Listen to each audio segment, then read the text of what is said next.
Hola, ¿cómo están? Mi nombre es Roger Gutiérrez Chávez, soy médico que cursa la especialidad de diagnóstico por imágenes. El tema que vamos a tratar hoy se trata de ecografía de los procesos herniarios abdominales, un poco de generalidades. Definición: la hernia es el resultado de la protrusión de un tejido u órgano, por lo general epiplón o intestino, o a través de un punto débil, rasgadura o brecha en los planos músculo-aponeuróticos de la delgada pared del abdomen. Los factores predisponentes: el primer factor es la bipedestación.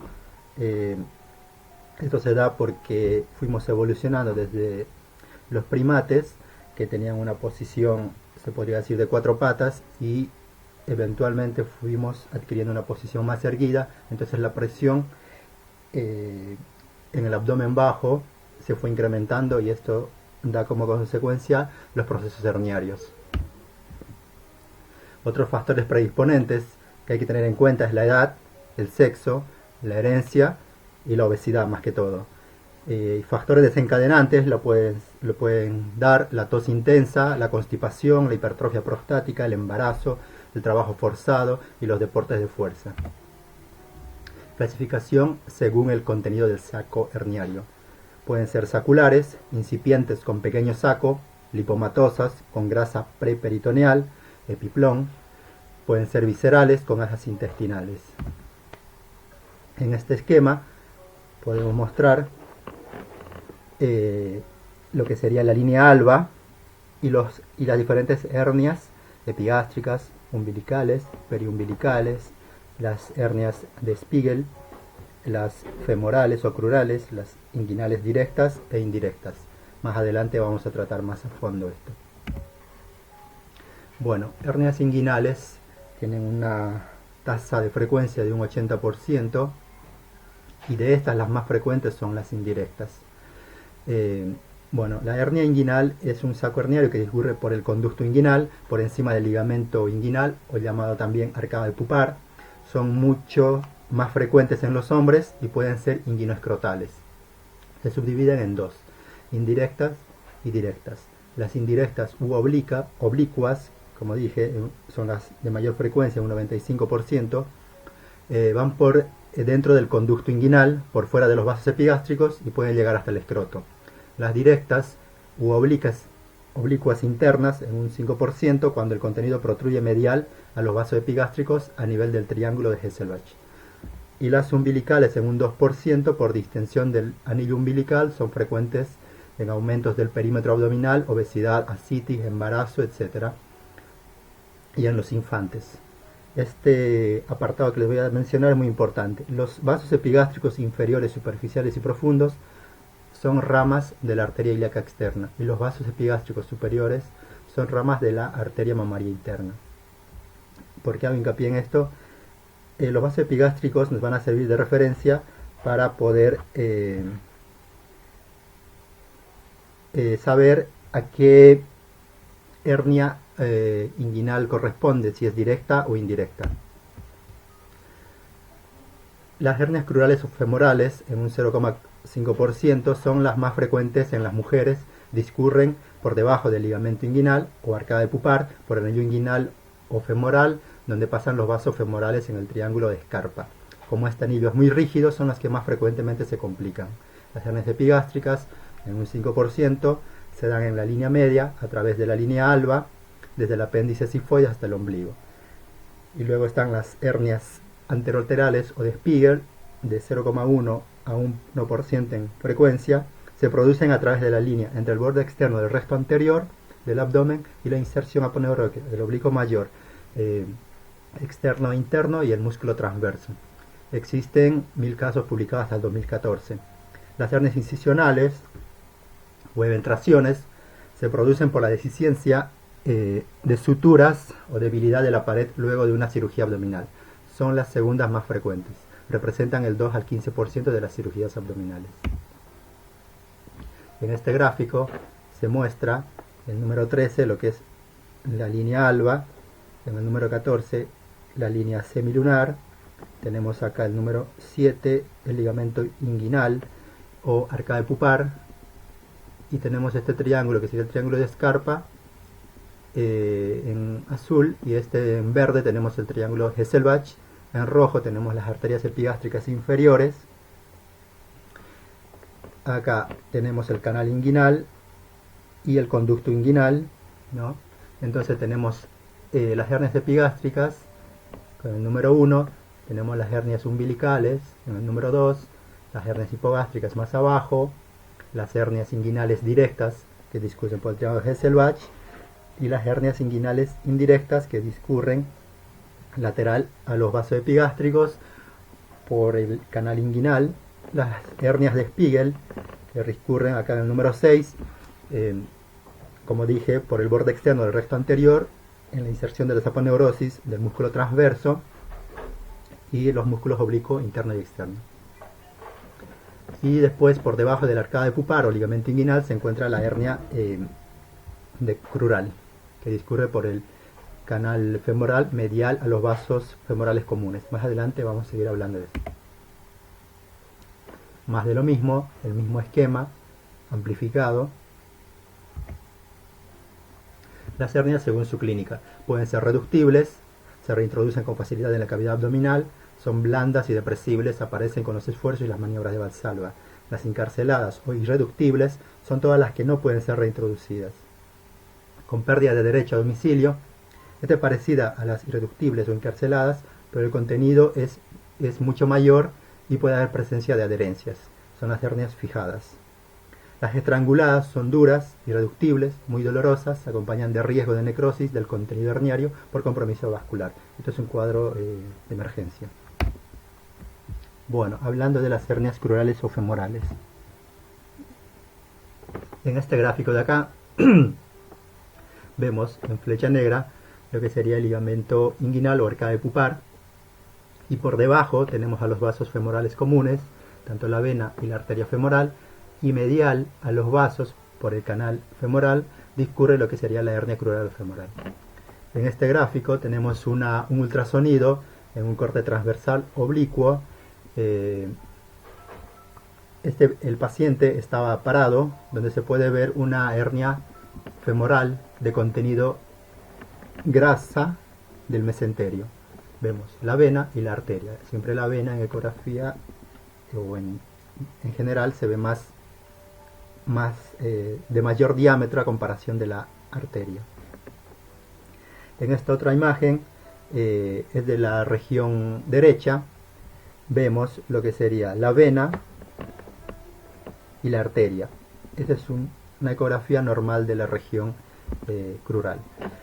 Después tenemos acá un ultrasonido transverso oblicuo que el paciente realiza maniobras de Valsalva y se puede ver esta pequeña imagen que sería grasa mesentérica protruyendo, un proceso herniario de contenido graso medial a los vasos femorales comunes.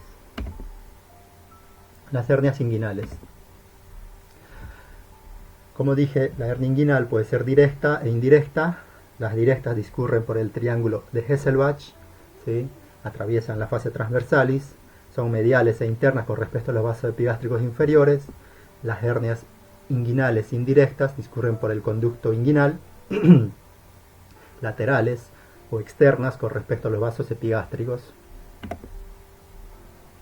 Las hernias inguinales indirectas, como seguimos redundando, son laterales, externas con respecto a los vasos epigástricos inferiores, indicando su inicio en la parte proximal del conducto inguinal, que tiene aproximadamente casi 4 centímetros. Las indirectas son mediales e internas con respecto a los vasos epigástricos, indicando que su inicio es distal, que no involucra al conducto inguinal. Se producen en la zona de debilidad de la fascia transversalis, denominado triángulo de Hesselbach. Discurren, como se dijo, medial a los vasos epigástricos. El gráfico muestra lo que es este ligamento de pupar.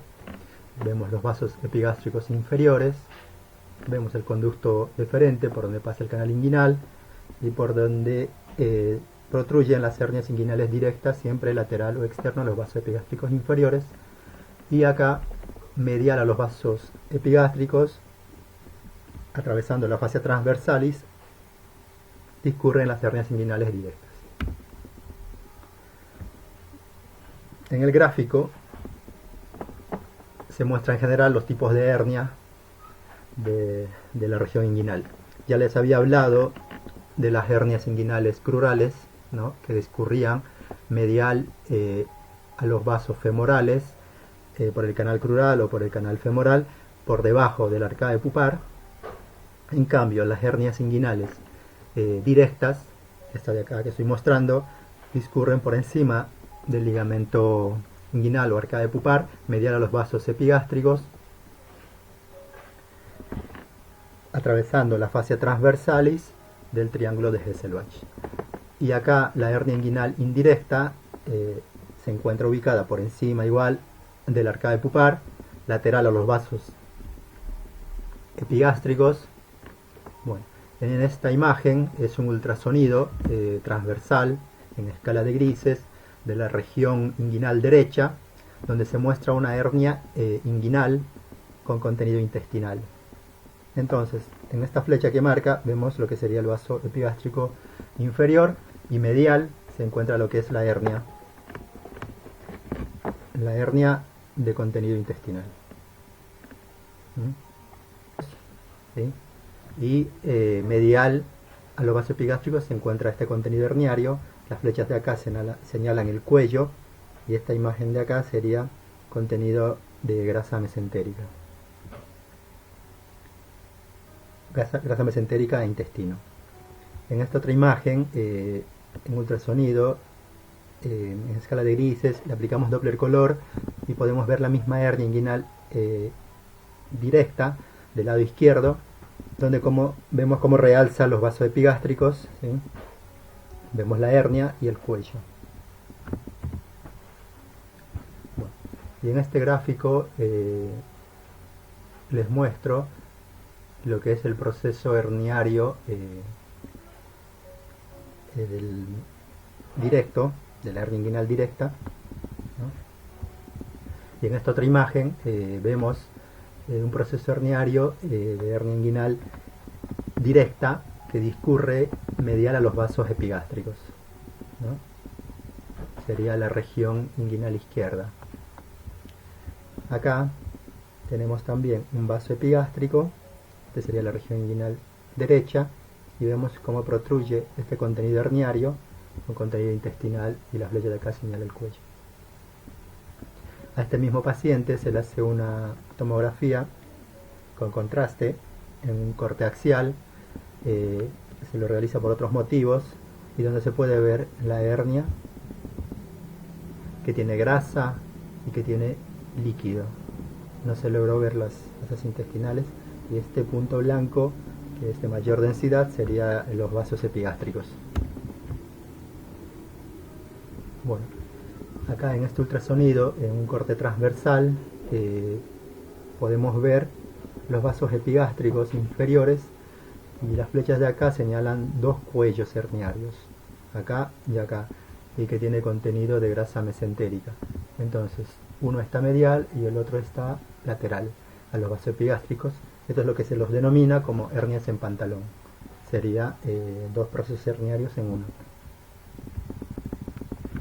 En este ultrasonido, en un corte transversal donde se muestra una hernia inguinal indirecta del lado izquierdo, como se dijo, las hernias inguinales indirectas discurren lateral a los vasos epigástricos, como se puede ver acá, de contenido líquido. No se logró ver intestino ni grasa mesentérica. Estas flechas de acá señalan lo que sería el cuello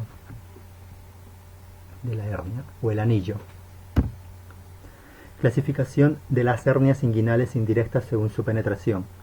Generalmente estamos acostumbrados a decir que tenemos una hernia inguinal, ponele una hernia inguinal que se convierte en una inguinoescrotal, pero también hay otros procesos antes que de eso, como por ejemplo las hernias tipo punta de hernia entre el peritoneo y la fascia transversalis, una hernia intersticial. Todas estas son hernias indirectas, como dije, entre los planos musculares, hernia inguino-funicular, parafunicular en pleno conducto, la persistencia del conducto peritoneo vaginal, hernia inguino-escrotal entre el conducto y entrando al escroto, hernia inguino-testicular en el escroto conectando con el testículo. Bueno, las hernias inguino-escrotales se produce cuando un proceso herniario inguinal indirecto adquiere gran porte e invade la bolsa escrotal.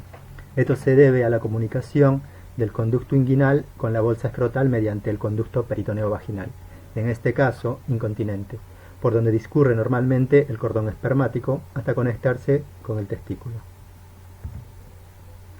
En este gráfico les muestro, este sería el conducto peritoneo vaginal. En el caso de las hernias inguinoescrotales se permeabiliza, o sea, es incompetente, entonces se comunica con el testículo y con la bolsa escrotal.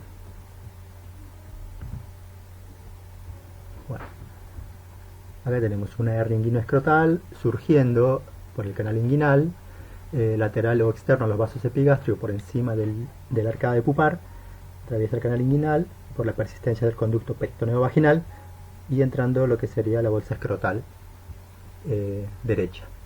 Bueno, este es un ultrasonido en un corte longitudinal donde se puede ver las asas intestinales discurriendo por el conducto inguinal por un conducto peritoneo vaginal incompetente. Inferiormente se puede ver líquido. Esta es una imagen, un ultrasonido longitudinal donde se muestra una hernia inguinal indirecta bastante grande, el cuello, ¿no?, amplio, y tiene aparentemente mucho contenido aéreo, mucho gas. El paciente después es sometido a una tomografía con contraste y en esta imagen, una reconstrucción coronal, podemos ver cómo el contenido herniario va proyectándose hacia la bolsa escrotal derecha. Contenido herniario de asas intestinales con contraste oral. Bueno, en esta otra imagen tenemos un ultrasonido transversal donde se ve asas intestinales edematosas, engrosada la pared, con líquido, ¿no?, con líquido alrededor, y también podemos ver un hidrocele. Y esta es un ultrasonido panorámico longitudinal en la región inguinal izquierda, en un muchacho joven, donde se puede ver un proceso herniario a través del conducto peritoneo vaginal, donde vemos acá lo que sería grasa mesentérica, vemos lo que sería líquido y va desplazando o comprimiendo al testículo.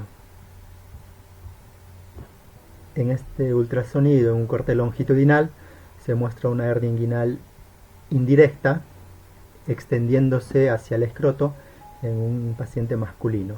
Desde acá sería grasa y comprimiendo también al testículo. Al mismo paciente se hace una tomografía con contraste, una reconstrucción axial donde se puede ver la hernia de contenido graso, ¿no? El paciente estaba asintomático. Las hernias umbilicales. Estos pacientes, o los gráficos de acá, tienen como antecedentes hepatopatías crónicas, cirrosis con ascitis. Por ejemplo, este es un cuello de una hernia umbilical de contenido líquido que tiene ascitis que contornea las asas intestinales. Y acá en un ultrasonido, en un corte longitudinal, vemos una gran hernia de contenido graso, en este caso grasa omental, ¿no?, con un cuello bastante estrecho. Se requirió usar un transductor convex para adquirir más profundidad, porque el plano no te daba mucha información. El ultrasonido de acá es un corte longitudinal.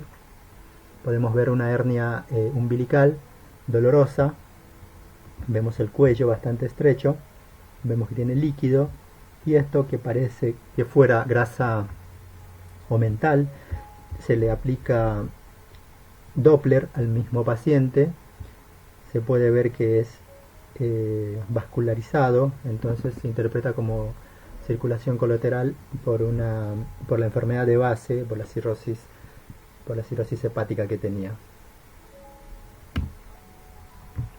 En este gráfico se resume lo que ya habíamos hablado. En la línea alba tenemos las hernias epigástricas, las hernias umbilicales, también las paraumbilicales, las hipogástricas, las de Spiegel, ¿no?, como se les dice. En este gráfico simplemente se muestra una pequeña protrusión supraumbilical.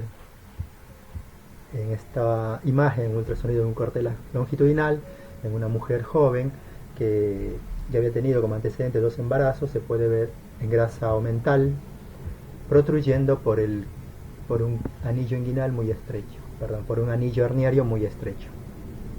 ¿Por qué digo que puede ser grasa omental? Y cuando hablo de las hernias inguinales, puede ser grasa mesentérica.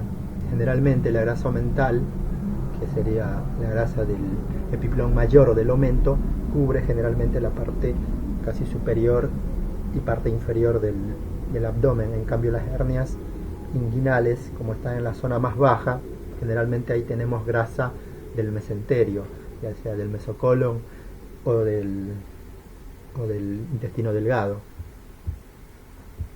En esta otra imagen es el mismo paciente, se le aplica lo que sería Doppler de color, se ve mejor la fascia de la línea alba, ¿no? Vemos esta imagen que habíamos visto anteriormente, que no tiene realce o flujo al Doppler color. Esto quiere decir que es hipovascular y no significa que esté estrangulada. Generalmente la grasa omental es hipovascular. Por esos herniarios de la línea media abdominal. Bueno, la diástasis de los músculos rectos anteriores son herniaciones producidas por debilidad difusa de la aponeurosis en la línea media. No tiene orificio herniario.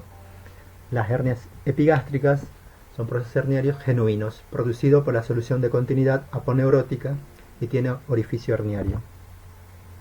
En este gráfico muestro lo que serían las hernias y las diástasis epigástricas. El A sería lo normal, tenemos los rectos, la línea alba, las fascias aponeuróticas. Tenemos el B, un poco de diástasis.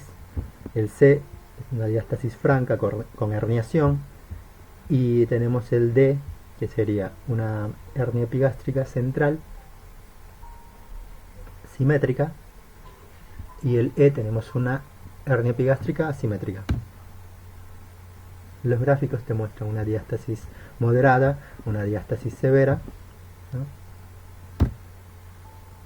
En este gráfico podemos ver la aponeurosis en la línea media, la aponeurosis de los músculos rectos abdominales, normal, y esta es una diástasis de la aponeurosis de los rectos abdominales. No hay hernias, solo diástasis. Hernias epigástricas de la línea alba o supraumbilicales. Como ya habíamos hablado un poco, las hernias epigástricas estarían debajo del apéndice sifoides hasta la región umbilical. Es un ultrasonido de un corte transversal donde se puede ver una pequeña hernia de contenido graso, se supone que tiene que ser omental, protruyendo por un canal estrecho o anillo inguinal o cuello, ¿no? En esta otra imagen, el mismo paciente, confirmamos la pequeña hernia epigástrica de contenido graso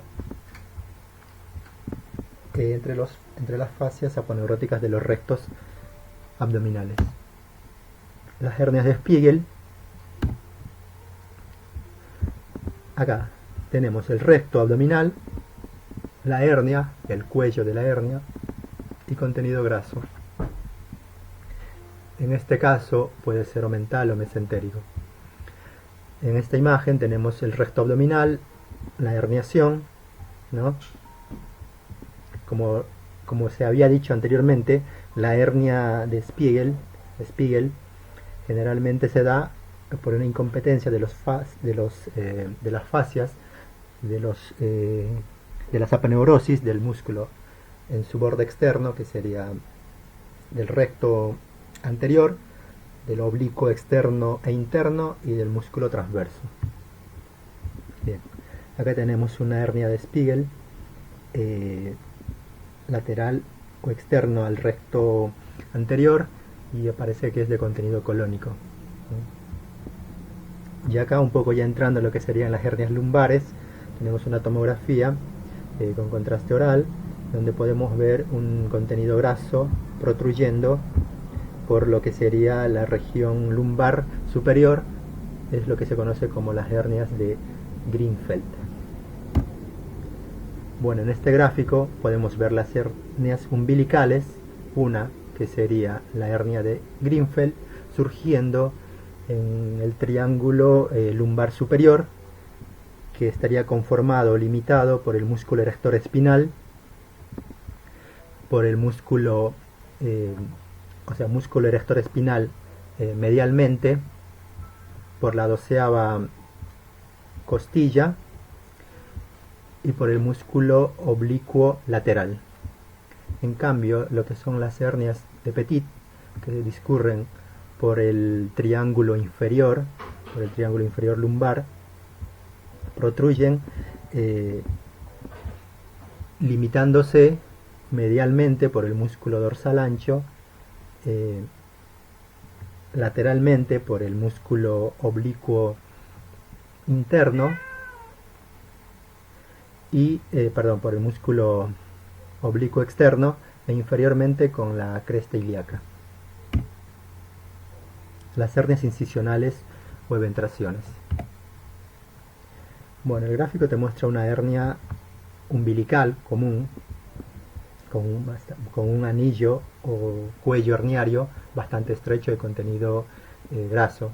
Y en esta otra imagen el paciente tenía antecedentes de una laparotomía complicada por una infección, donde se puede ver los músculos rectos abdominales diastasados, separados, y por donde va protruyendo la eventración o la hernia incisional. Y en esta otra imagen vemos un ultrasonido transversal, donde se puede ver un cuello herniario bastante amplio y contenido intestinal protruyendo. Posteriormente al mismo paciente se le hace una tomografía con contraste, donde se puede ver la herniación o la eventración de contenido intestinal, ¿no? Y vemos que también se ve la atrofia de los músculos rectos anteriores, que deberían ser más gorditos. Bien, en esta imagen vemos una tomografía en un corte axial, donde vemos el contenido herniario periumbilical, es una hernia encarcelada. También se ven asas intestinales edematosas con pared engrosada dentro de la hernia y en la región proximal a la hernia. La cirugía confirmó que no se trataba de una estrangulación.